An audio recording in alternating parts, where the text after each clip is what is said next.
Yes, wengi wameulizia mbona siku attend hii match, hii boxing match ya Buff Destroyer na Majembe.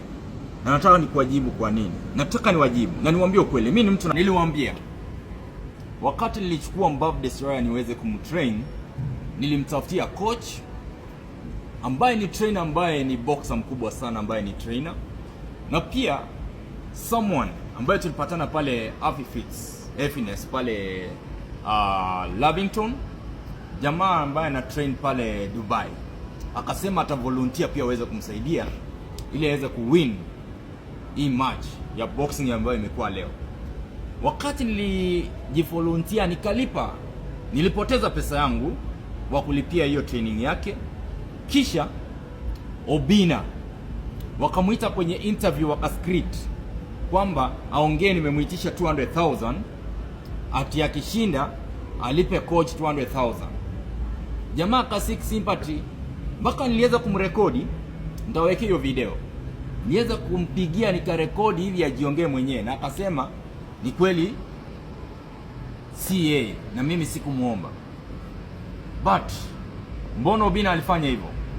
Kwa sababu aliona maybe namtoa kwa kipindi yake. Mimi sikukuwa kwa kipindi. Wakati niliona Majembe ni boxer na Buff Destroyer hajawahi train, I took it upon myself ni mtrain, kwa sababu yeye alikuwa anajua kupigana ile ya street. So the entire script ya Obina ya kuita kwamba nimeitisha 200,000 kwenye interview ndio nipigwe niharibiwe jina was to keep me out of his script. Script ya Obina ilikuwa hivi: wapigane leo vile wamepigana, it was all scripted. Na nilipost kwa wall yangu 1 hour before the match, ndio nilipost, nisema by 11:30 PM kuna mtu ataanza kusema kumeibiwa.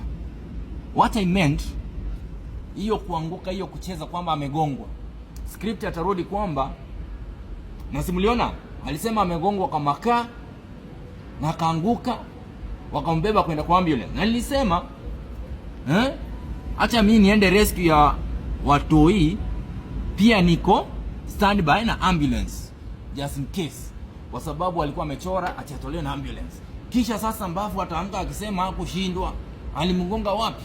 Kwa sehemu zake za maka si mnajua maka wenye DJ Afro aliweka. Kisha sasa watakuwa na rematch, Buff Destroyer atashinda already. Sasa watasema wameenda 1-1. Sasa kutapangwa ile ya final, ati sasa ndio waende final. Na hii game yote inachezwa hivyo, ni vipindi, ni script. Nyi wa Kenya ni wajinga, mnaendelea kunyang'anywa pesa. Instead of supporting real boxing, tuna support content creation. Mliona ndugu nilimpatia offer ya kwenda kutrain kama boxer, but akachukuliwa na content creators, wakaanza kusema Mosiri alikuwa na Mwest. Na mimi nilimpatia real trainers, na mimi nakwanga mtu wa straightforward, nilikuwa namsaidia kutoka kiroho safi. So the whole thing is a script. Next utaona Obina amesema sasa kutakuwa na rematch ama vurugu continuous, ndiendelee kukulia kwa sababu hii pesa yote hii, ile entrance mmelipa, hizi vitu zote, zile makampuni zimekuja kwa meza, hiyo ni pesa anatengeneza. I hope hiyo pesa atapeleka kwa charity ya Children's Home, asaidie wale maskini wa kwa street, aweze kuwatoa. Basi hapo tutaruhusu wa Kenya muendelee kulipa. But the entire thing is a script. The entire thing is a script. Kama wanataka basi tukue na game nyingine, let it be handled by professional. Wacha Obina akuja na mtu wake amtrain, wacha boxers wengine wa train wa compete, ndio tukuje kuwa na finali ni nani mshindi. Lakini hii ya kusema ati ni hao wawili, wacha sasa ikuwe ni professional boxing, wale experts wa take over warani kitu, kwa sababu the entire thing is a script. And that's why these guys made sure that they have kicked me out of it. But I don't have a problem. Nilisema ni sawa, nimeiondokea. But what I want to tell my brother Obina, you don't dig your brother's grave. Why are you thinking that you are destroying him? I left it, na mimi nilikusamea kwa hiyo propaganda zako, lakini usikaifanyia mtu mwingine hivyo. Na ndugu yangu Mbavu Destroyer, I wish you all the best. najua hujaumia, ni hiyo nini, hiyo script. Amka, kama unataka kuwa boxer ndio train kuwa boxer. Kama unataka kuwa content creator na earn out of it, I wish you the best, go and do it.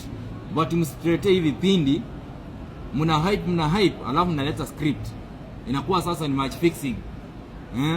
Yote hii ilikuwa ni game ya watu wapoteze pesa wenye walikuwa wamewekelea bet.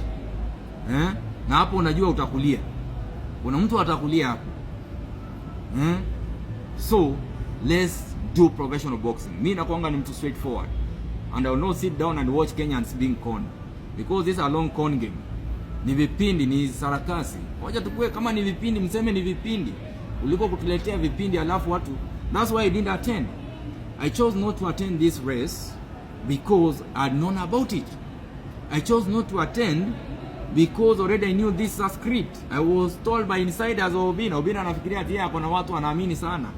Insiders walinipea na nika confirm na insiders wa hizi timu zingine. So nikasema hii ni vipindi, siwezi enda kuwaste time yangu huko Kasarani watch vipindi yenye ko scripted ndio watu wakulie. Kama mnataka real boxing, let it be conducted by professionals. Na msipoteze pesa yenu wale mnaekelea. Hii ni vipindi.